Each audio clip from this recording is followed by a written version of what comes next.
So, once again, it's time to introduce Mrs. Owigai, who will be talking about the replacement reverb tank being used in this amplifier. The replacement tank is an Accutronics 4AB3C1B. Accutronics lists the primary user for the 4AB3C1B reverb tank as Fender. Here is what the 4AB3C1B stands for. 4. Type equals 4 is 17 inches long and uses two long springs, each of which consists of two springs joined in the middle. Thus, Accutronics considers this model a 4-spring unit. A. Input impedance at 1 kHz equals 8 ohms. B. Output impedance at 1 kHz equals 2250 ohms. 3. Decay time equals long, 2.75 to 4 seconds. C. Connector arrangement equals input insulated, output grounded. 1. Locking device equals no lock. B. Mounting plane equals horizontal, open side down. So, with that, here's a look at the top of the reverb tank.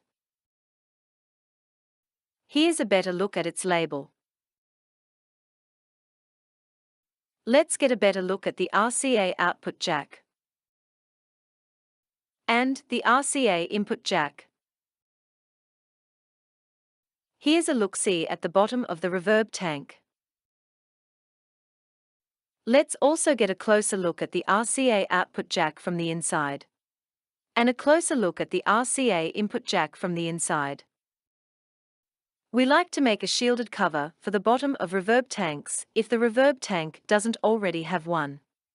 Generally, we just use a more solid cardboard, similar to cereal box cardboard, but a bit thicker. We didn't have quite enough on hand to use a single piece this time, so this one is made up of two pieces, held together with masking tape.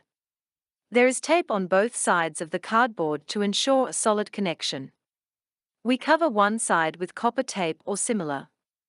For this one we used HVAC foil tape.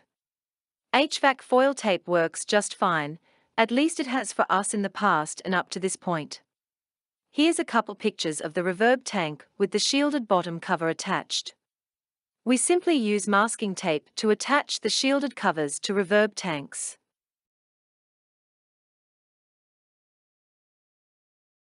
The original RCA cables have been replaced with this heavy-duty RCA cable set. Here is the reverb tank with the reverb cables attached. The reverb bag that came with the amp when we received it is a nice heavy-duty replacement bag. Here are a couple pictures of the bag.